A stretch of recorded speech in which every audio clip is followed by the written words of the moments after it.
I know Chigs is in here recording this. No Kid Smooth in here, right? So whatever you Oh, say, you know Che gonna have everything up there. whatever you say, Chid's gonna be on YouTube with it, man. What's up, y'all? It's your man Talkers World reporting for the Chig Smooth channel. We gotta talk about this. So previously we talked about how Richard Sherman is finally getting on Skip Bayless's nerve. Well, Cameron and Mace covered it on It Is What It Is, their show. And their takeaway is basically, it's all one of two things. Them hating each other from their previous interaction, that video from, I don't know, maybe 10 years ago now, where Richard Sherman told Skip that he's better at life than him.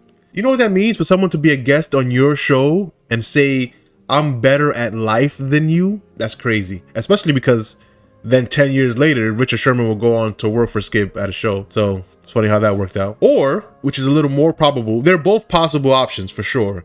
But the second option was Skip playing into the chaos for views. Skip has not really been Skip the way he yelled and screamed at Shannon Sharp and went crazy. So he's been downplaying the personality that he really wants to be. I think Skip might be baiting niggas into screaming and yelling just so people will watch more. Like, this is the highlight of the year, to be totally honest. Yeah. You know, it isn't bringing 100 people on the show. It isn't having this person on the show, that person on the show. Yo, this has probably got the most attention since the show has a new cast. These two going back and forth with each other.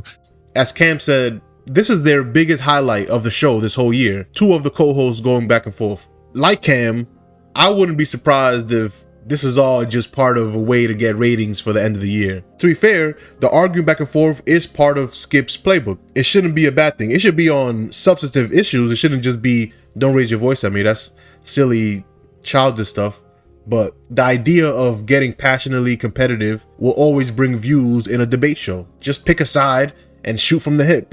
I think that's the best way to do those shows. Pick a side, stand on what you say, shoot from the hip. If that conversation was heated but about something specific for real, then I would agree. But because it was just a don't raise your voice at me type of, don't cut me off while I'm talking, oh my god, you're still talking, can I talk type of situation, I think that's a little past doing something for views. I mean, I could be wrong. These guys are professional clout chasers, so maybe Skip knows something that we don't. But it worked. We're covering it. Mace covered it. Now we're covering Mace covering it. You know what I'm saying?